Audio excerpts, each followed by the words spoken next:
नमस्कार, किसान समाचार में आपका स्वागत है। मैं हूं रेशमा आपके साथ। आइए नजर डालते हैं इस वक्त की हेडलाइंस पर। प्रधानमंत्री नरेंद्र मोदी ने मन की बात में ड्रोन टेक्नोलॉजी से किसानों को होने वाले लाभ पर की बात। कहा हिमाचल प्रदेश के किन्नौर में ड्रोन के जरिए सेव किए जा रहे हैं ट्रांसपोर्ट। किसान भाई बहनों का खर्च कम होने के साथ ही कम समय में मंडी पहुंच रहा है सेब।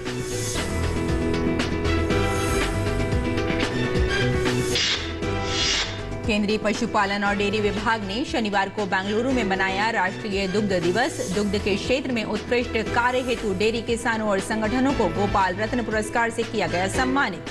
प्रथम के लिए 5, द्वितीय के लिए 3 और तृतीय रैंक के लिए दी गई 2 लाख रुपए की राशि। केंद्रीय राज्य मंत्री संजीव बालियान ने बेंगलुरु में पशु संगरोध प्रमाणन सेवाएं स्टेशन का किया उद्घाटन। स्टेशन दक्षिणी भारत के राज्यों को पशुधन और पशुधन उत्पादों के आयात एवं निर्यात की सुविधा प्रदान करने के साथ ही व्यापार को देगा बढ़ावा।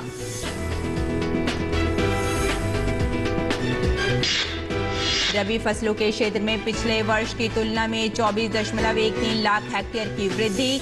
केंद्रीय कृषि मंत्री नरेंद्र सिंह तोमर ने की वरिष्ठ अधिकारियों के साथ रबी फसलों की स्थिति की समीक्षा। कहा आने वाले दिनों में रबी फसलों के क्षेत्रफल में होगी तेजी से वृद्धि।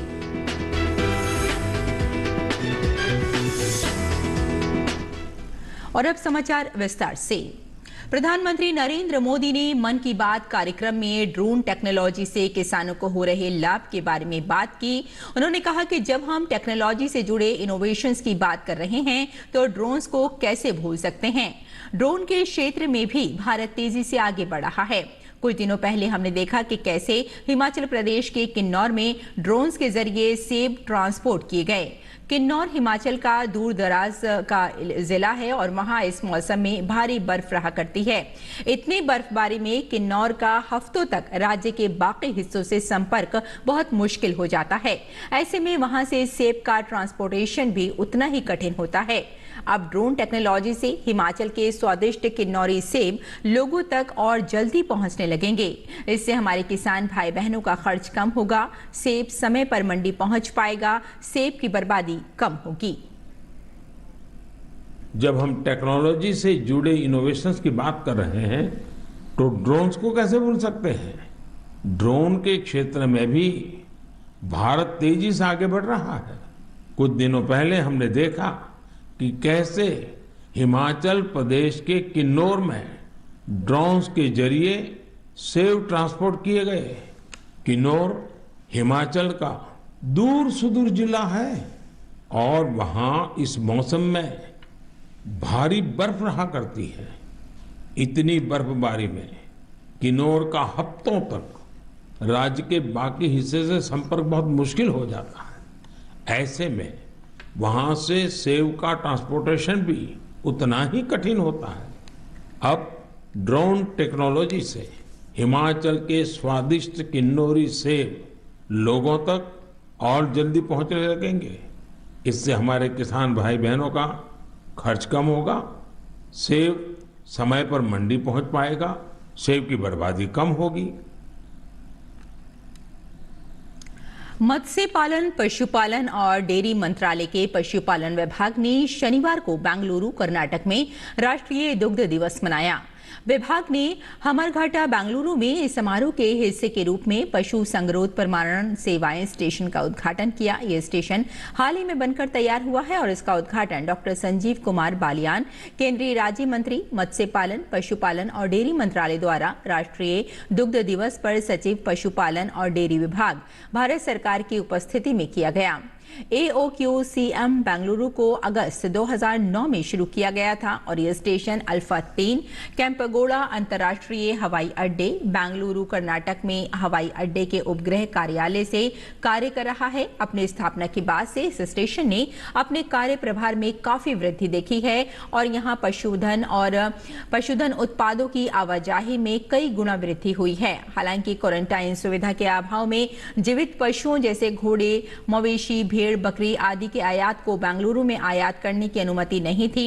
हमरघाटा बेंगलुरु में 10 एकड़ क्षेत्र में निर्माण कार्य मत्स्य पालन, पशुपालन और डेयरी मंत्रालय, भारत सरकार के वित्त पोषण के साथ शुरू हुआ।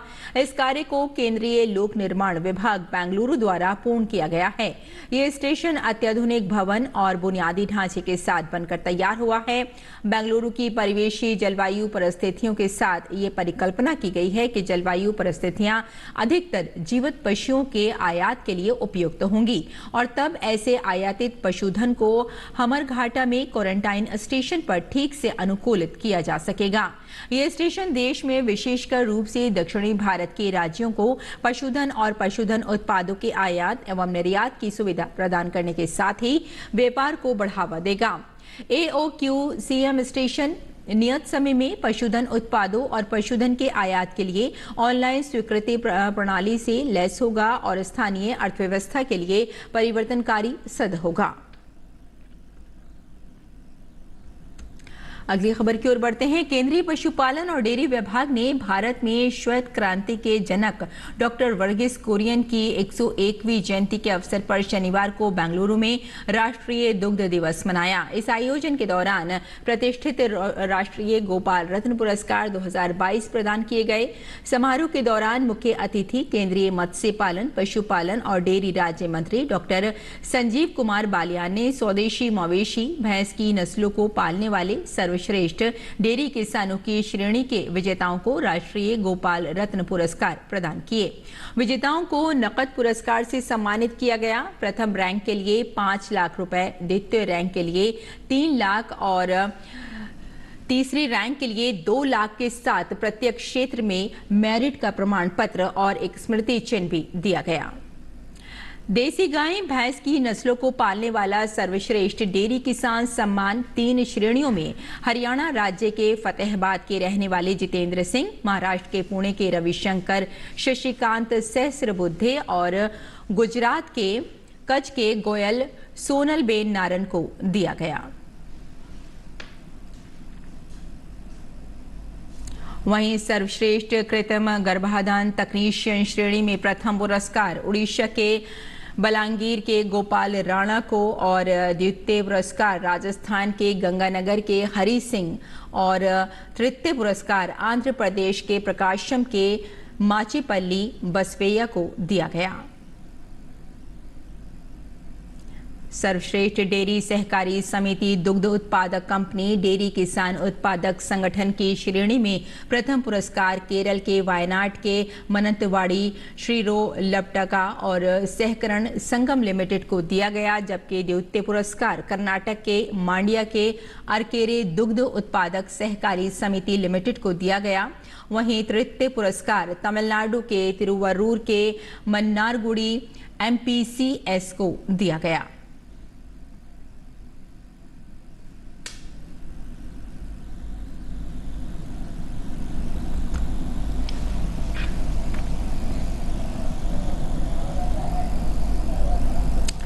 केंद्रीय कृषि एवं किसान कल्याण मंत्री नरेंद्र सिंह तोमर ने जानकारी देते हुए बताया कि पिछले वर्ष की तुलना में रबी की फसल के क्षेत्रफल में 24.13 लाख हेक्टेयर की वृद्धि हुई। वरिष्ठ अधिकारियों के साथ रबी फसलों की स्थिति की समीक्षा करते हुए तोमर ने संतोष व्यक्त किया कि पिछले वर्ष की इसी अवधि के 138.35 लाख हेक्टेयर की तुलना में अभी तक गेहूं की 152.88 लाख हेक्टेयर क्षेत्र में बुआई की गई है, क्योंकि प्रमुख गेहूं उत्पादक राज्यों में पिछले वर्ष की तुलना में गेहूं की क्षेत्रीय कवरेज में भी वृद्धि हुई है।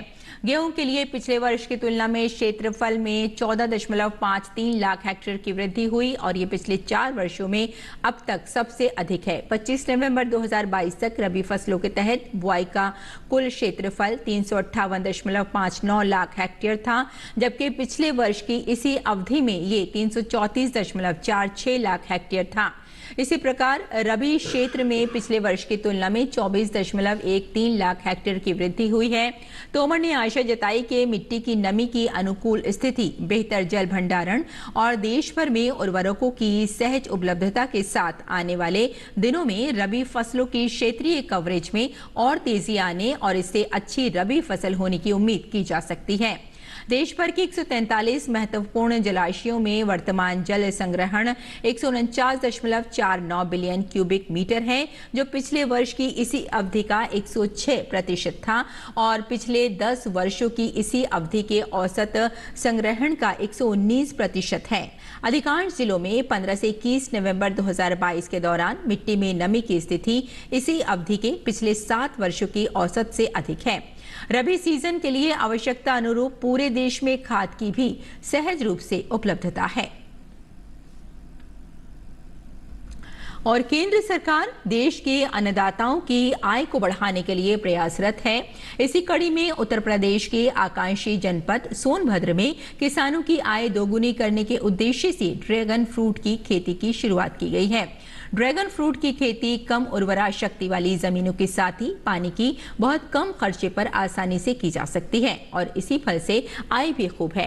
पेश है जमीनी हकीकत से जुड़ी ये खास रिपोर्ट।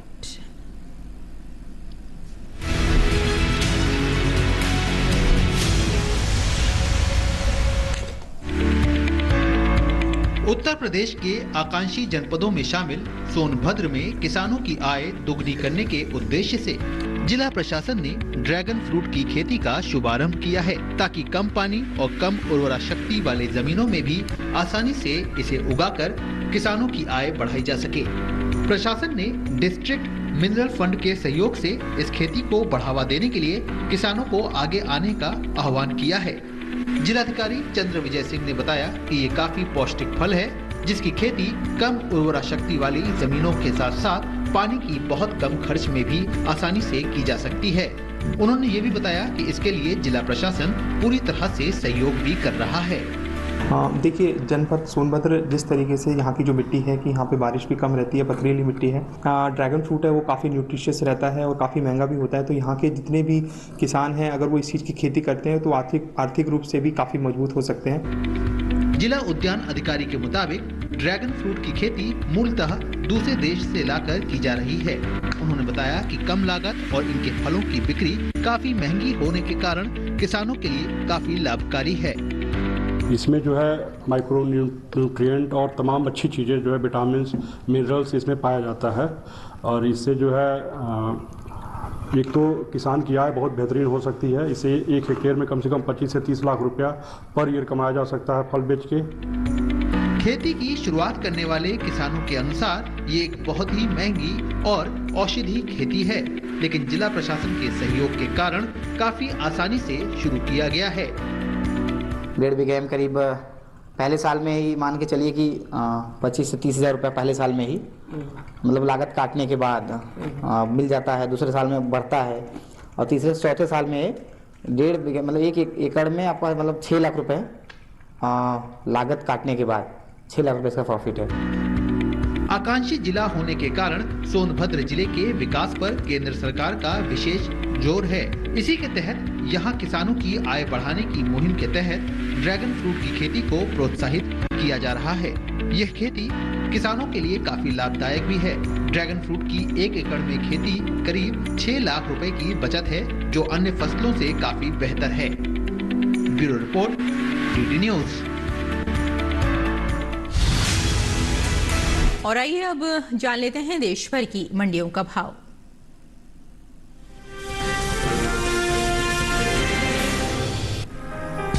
कृषि उपज मंडियों में शनिवार को प्याज के सौदों में तेजी दिखाई दी। एग मार्केट के अनुसार गुजरात की राजकोट मंडी में 25 नवंबर को प्याज का भाव रहा 800 रुपए प्रति क्विंटल। 26 नवंबर को इसमें 150 रुपए की तेजी आई और भाव 950 रुपए हो गया। उत्तर प्रदेश की गाजियाबाद मंडी में प्याज के सौदे बढ़ोतरी के साथ हुए। यहां 25 नवंबर को इसका भाव था 1670 रुपए।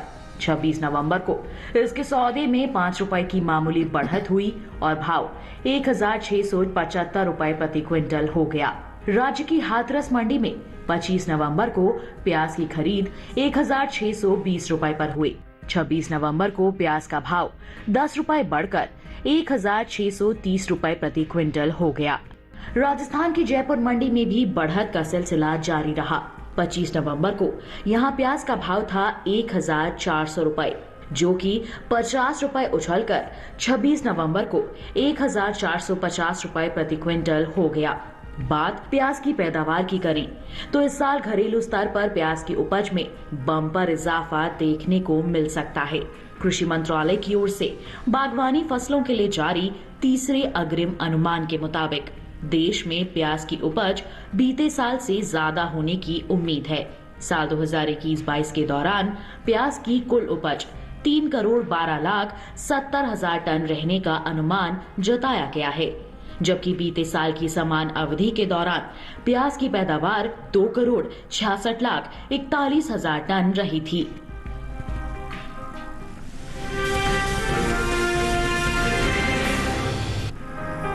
कृषि उपज मंडियों में इन दिनों मक्का की आवक सामान्य बनी हुई है। शनिवार को मक्का के सौदे मामूली बदलाव के साथ हुए। बात इसके हाजिर भाव की करें तो एगमार्क नेट के अनुसार शनिवार को उत्तर प्रदेश की मैनपुरी मंडी में मक्का के सौदे में 15 रुपए की तेजी रही। यहां 25 नवंबर को मक्का का भाव रहा 2,350 रुपए, जो कि 26 नवंबर को 2,365 रुपए हो गया। उत्तर प्रदेश की ही लखीमपुर मंडी में 25 नवंबर को मक्का का भाव रहा 1,870 रुपए, जो कि 26 नवंबर को 10 रुपए बढ़कर 1,880 रुपए हो गया। जबकि राज्य की ही हाथरस मंडी में इस दौरान मक्का के सौदे नरमी के साथ हुए। यहां 25 नवंबर को मक्का का भाव था 2,370 रुपए, जो कि 26 नवंबर को 20 रुपए की नरमी के बाद 2,350 रुपए रह गया। उत्तर प्रदेश की गाजियाबाद मंडी में 25 नवंबर को मक्का का भाव रहा 2,380 रुपए, जो कि 26 नवंबर को 10 रुपए टूटकर 2,370 रुपए रह गया। चालू रबी सीजन में मक्का की बुआई आगे चल रही है। बीते साल के मुकाबले इस साल मक्का की बुआई का क्षेत्रफल 4,000 हेक्टेयर बढ़ा है।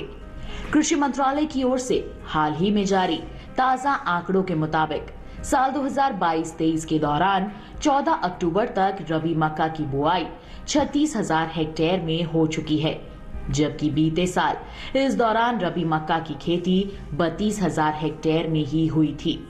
वहीं मक्का के निर्यात में इजाफा देखने को मिला है। वाणिज्य मंत्रालय की संस्था एपिडा के अनुसार 2021-22 के दौरान 36,90,000 टन से भी ज्यादा मक्का का निर्यात हुआ है, जबकि 2020-21 में सिर्फ 28,79,000 टन मक्का ही निर्यात हो पाई थी। भारत मक्का का निर्यात मुख्य रूप से वियतनाम, मलेशिया, बांग्लादेश और नेपाल के अलावा दूसरे कई देशों को करता है। इस साल घरेलू स्तर पर मक्का की रिकॉर्ड उपज का अनुमान है। मक्का की पैदावार बीते साल के मुकाबले 1,86,000 टन ज्यादा हो सकती है। कृषि मंत्रालय की ओर से खरीफ फसलों के लिए जारी पहले अग्रिम अनुमान के मुताबिक मक्का की कुल पैदावार 23,10,000 टन के पार जा सकती है, जबकि बीते साल मक्का की उपज 21,24,000 टन की रही थी।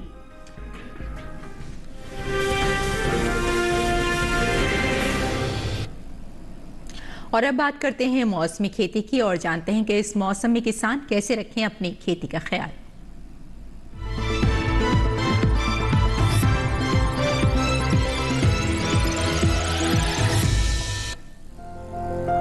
अरुणाचल प्रदेश में मूंग की कटाई करें। यहीं सरसों की बुआई कर सकते हैं। साथ ही सरसों के खेत में सिंचाई करते रहें। सरसों के खेत में निराई करें। किसान फूल गोभी की रोपाई कर लें। अरुणाचल के किसान आलू की बुआई करें। अभी मटर की भी बुआई करते रहें। मटर के खेत में नमी बनाए रखें। यहाँ संतरे के बागों में सिंचाई कर लें। इसके अलावा धान की कटाई करते रहें। धान के खेत में जरूरी उर्वरक डालें। यहाँ ब्रोकली की रोपाई कर सकते हैं। इसके साथ ही टमाटर की भी रोपाई कर लें। अरुणाचल प्रदेश में सोयाबीन की कटाई करें। किसान पत्ता गोभी की रोपाई कर लें। असम में धान की बुआई करें। किसान आलू की रोपाई करते रहें। आलू के खेत में सिंचाई कर लें। इस समय मक्के के खेत में गुड़ाई करते रहें। मक्के के खेत से खरपतवार निकालें। यहाँ के किसान गाजर की बुआई करें। वहीं फूल गोभी के खेत में निराई कर सकते हैं। असम में बैंगन की रोपाई कर लें। साथ ही ब्रोकली की बुआई करें। यहाँ टमाटर की बुआई भी करते रहें। अभी तिल की बुआई के लिए समय उचित है। तिल के खेत में निराई कर सकते हैं। इसके अलावा लोबिया भी बोएं। लोबिया के खेत में निराई करें। असम में गेहूं की बुआई के लिए खेत तैयार करें। किसान मटर की बुआई करते रहें।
और खेती किसानी के साथ साथ आइए नजर डालते हैं कुछ और महत्वपूर्ण खबरों पर। खास खबर में